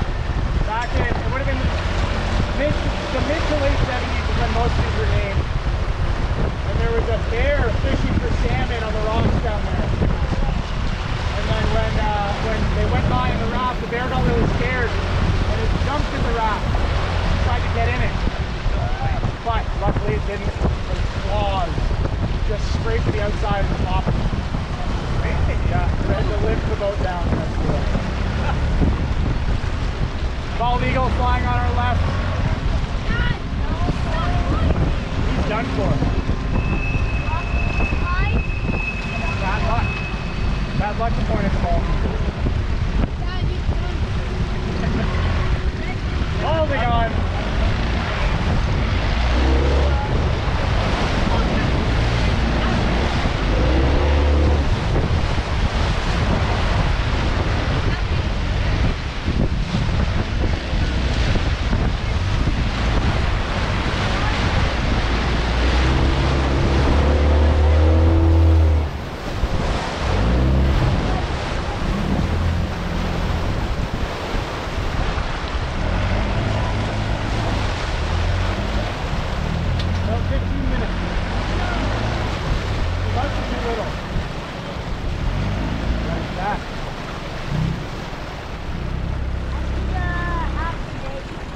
Yeah, and you can paddle. Well, you can't paddle yet. You gotta be 12. You can. 12 and 90 pounds. You gotta be able to wear an adult life jacket. It's fun. It's very different paddling. It's not quite as Powerful, I guess. yeah. It's not quite as violent, I'd say. You don't have as much speed going into the waves, so you kind of go up and over some more. Some of them you get just as wet in, but yeah, you don't have quite the speed going in. You got to really work for it, but it's really fun. Great exercise. A little quieter.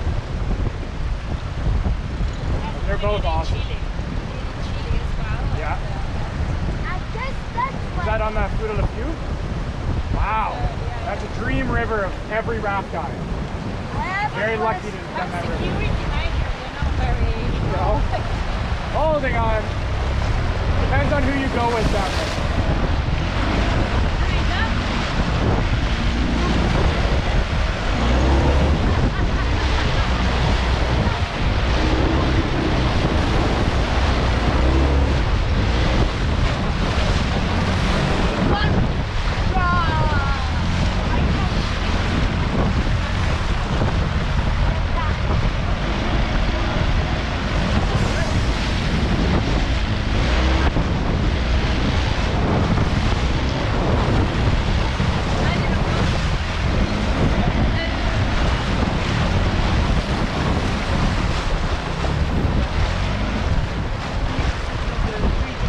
Sorry?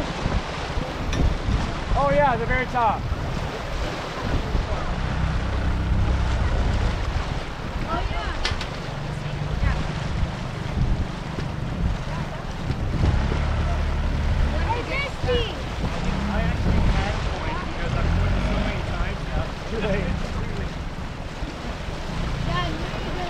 We'll drive you back in your own truck. Maybe he's the unlucky bucket is not lucky. Maybe we'll come later. Now you can just blame everything on him. I can blame, yeah, just blame, Because that grade is for his fault. That sounds like your fault. Yeah, but Or maybe your teacher's fault. Who really knows? I have a Always. question. Yeah, I have an answer.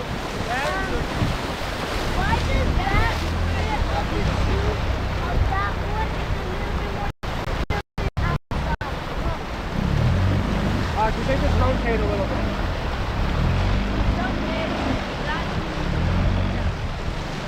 No, we'll rotate it back before that. Just run it well when it comes down. Okay, this one here is called washing machine. Look at this one twice. Part of it twice. Yeah. Holding on.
good too? Let's go. Next one is called Rapid 17. Like 17.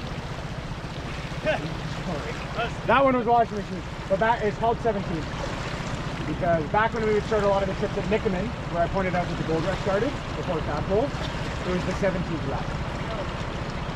And there were 18 rapids on the half-day section, but they didn't want to get the last one at real name. So in order to say, whoa, we have 18 rapids, they just named the second last one Rapid 17. Wow. So great. It's kind of stuck since then. So great. What's the last rapid called? Terminator. Oh my god.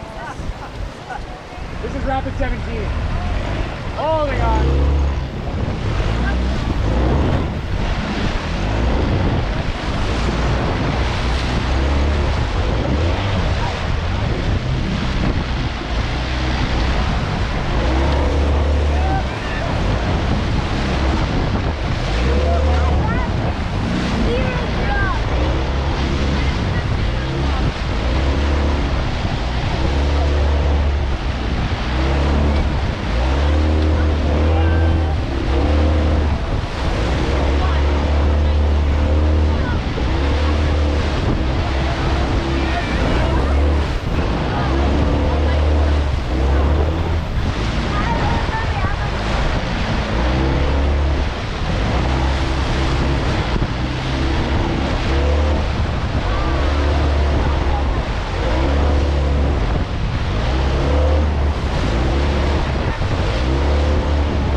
And our final rapid coming up.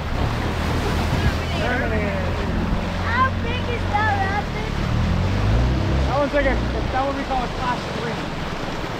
You mean class 3? There's a Whitewater classification system that goes from 1 to 6. 6 is like unrunnable. Can't do it. Or never been done. 5? 5, really bad time if you fall in the water. Like, 4? not so good of a time if you fall in the water. 3? Not bad if you fall in the water. Big waves, splashy fun. 2?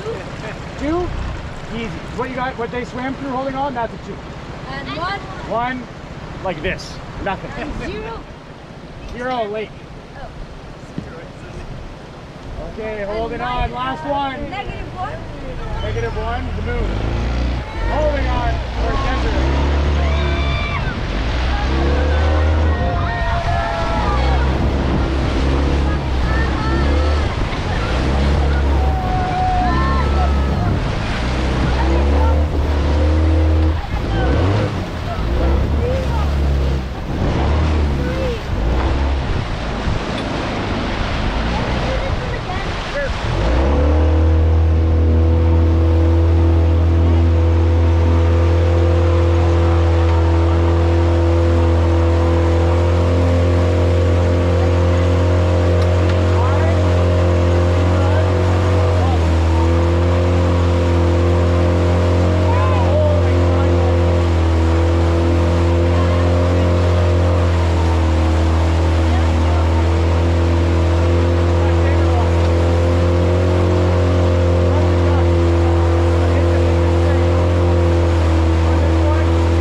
there around the corner is our takeout on the Fraser River. 2 rivers today for the price of 1. But we're on the Fraser for about 15 seconds.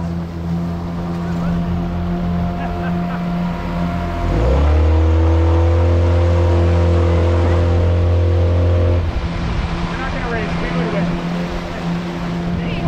This boat's a lot faster. That floor is touching the water a lot of the time. This floor isn't touching the water at all. Okay, 3, 2, 1, race. We'll take it.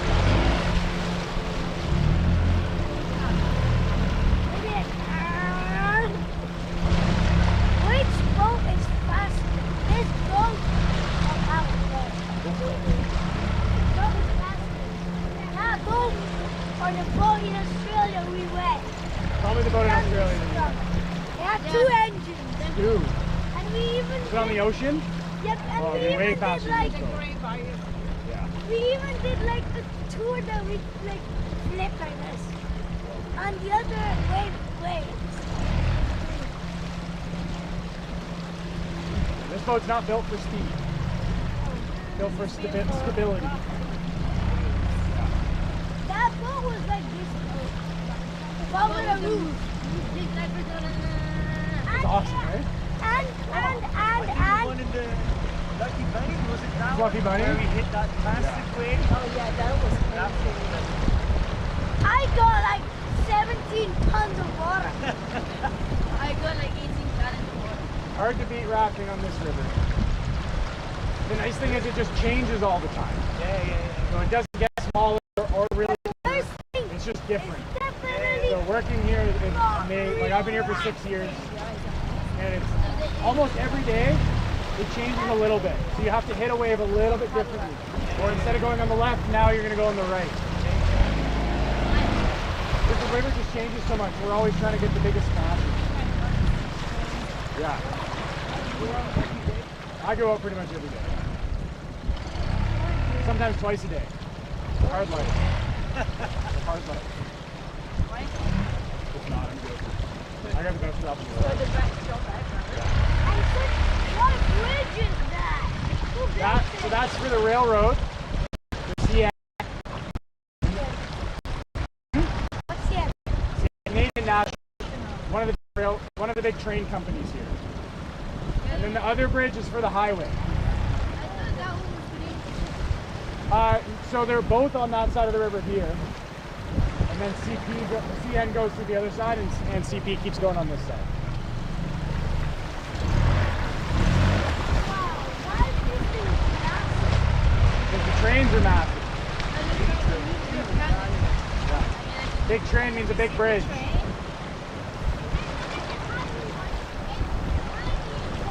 Yeah, the cars aren't quite as heavy. But I have a question. Yeah. Why did that thing like produce? So these ones were was the old highway, and they replaced the bridge a while ago. And that one? That's from the old highway. Why did they? That one and that one. Did it get ripped away or? No, it's just too small. It was amazing. And there's 3 great blue herons on the left there on the shore, right on the water. They're those gray birds. They're fishing right now. They're the really long necks so they can look down in the water through the glare and catch fish. They normally catch fish about 4 to 6 inches long. Yeah, and there's a bald eagle down there too. I'm gonna point at it.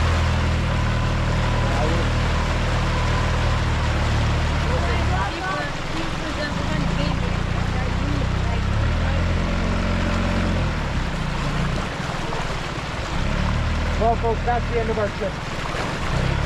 Thank you so much for coming rafting today.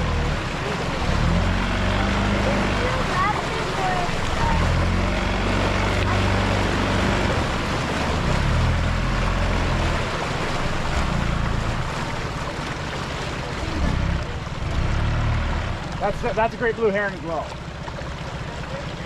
Yeah. All right, so I'll hit shore here. Mind the bump, folks. And you guys can hop off the very front of the boat. Don't go off the side. It's a lot deeper than it looks. All of your gear, except for the wetsuit, can go in the back of the truck there. All right, I'll come on the bus with you and I'll take the wetsuits back at the resort. I just got to drive this boat on the trailer and then I'll come join you and we'll get out of here. Not that deep, I see the bottom. No.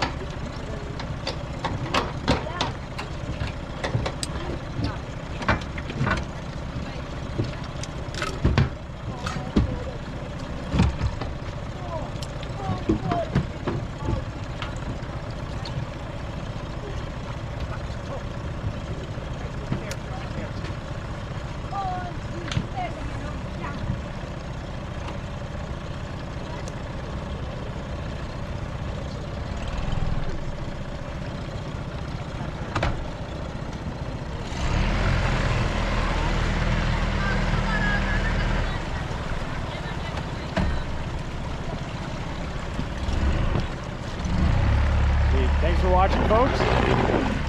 Stay tuned for the next one. You can like, comment, subscribe, turn on notifications.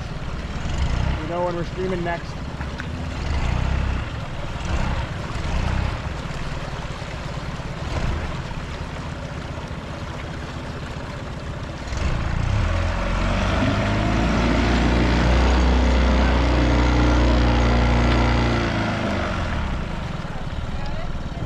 Awesome.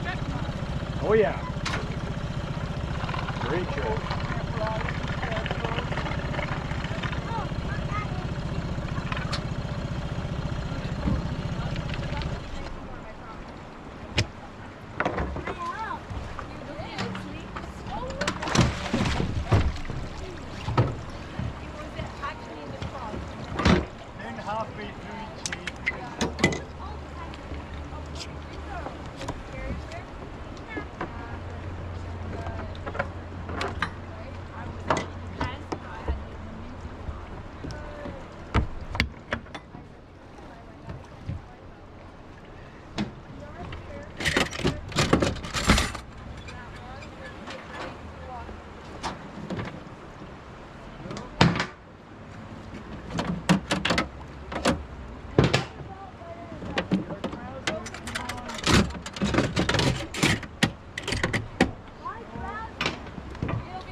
At the resort. Yeah, keep the wetsuit on for now. It'll keep you warm in the bus.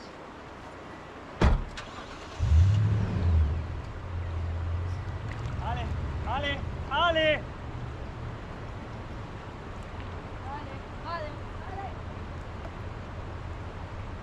You should put your other shoe on. You never know what's in the sand here. Put your shoe on. Hey, Dan Dan.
idea.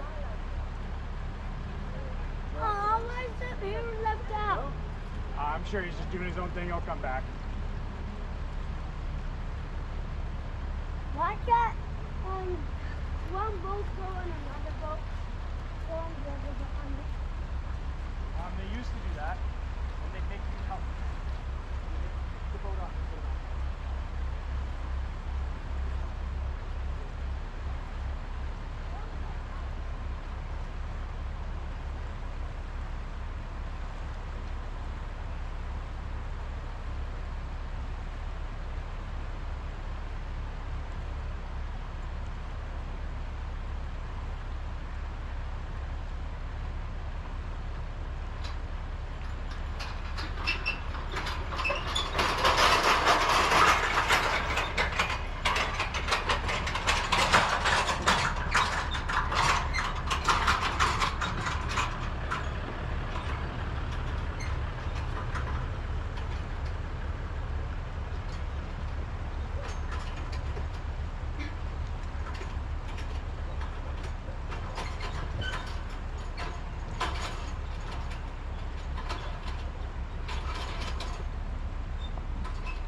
You need to push that up.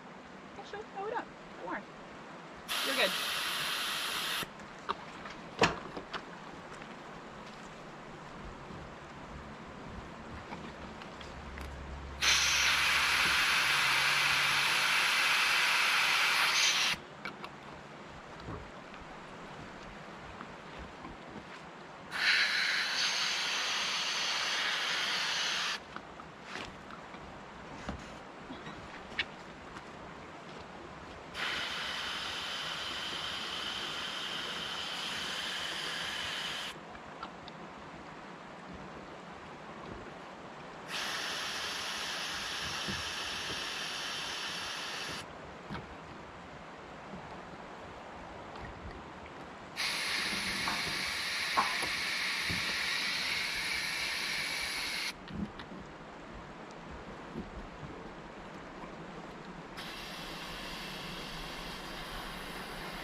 my god. I got my biggest hit maybe ever that activity. Really? It was like the rabbit itself obviously wasn't as big as in half day. Sneaky Pete got you though? Holy shit, is that the one near the bottom? It's the really surgy wave that you get like 50% of the time. Yeah. Yeah. That was it. And it was like our last rerun and it's just like absolutely fucking insane. Like, oh my god. I went through it and I was just to myself, I was like, holy shit. It was so big. That's awesome. It was. It was truly awesome. And the kitchen sink was also so good. True, you run through the middle of that? Yup. That's awesome. That's the only place I've ever fallen on my face in a dairy. Fell fully onto the ground in the kitchen sink with customers on my boat. I was like, on your feet. Let's just give it a push. Just a little one.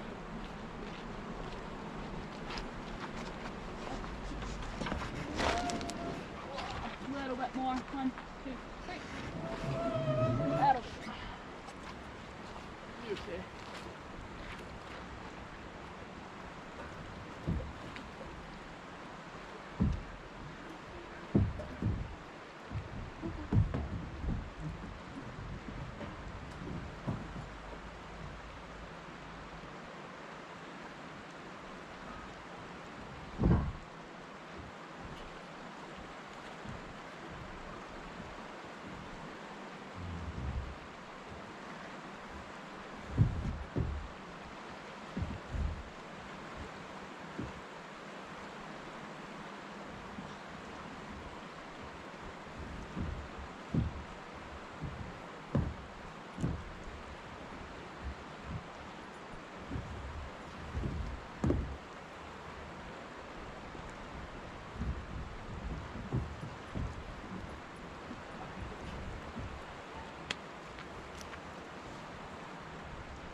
Thank you everyone for watching. I hope you had fun watching the river today. Hopefully see you next time.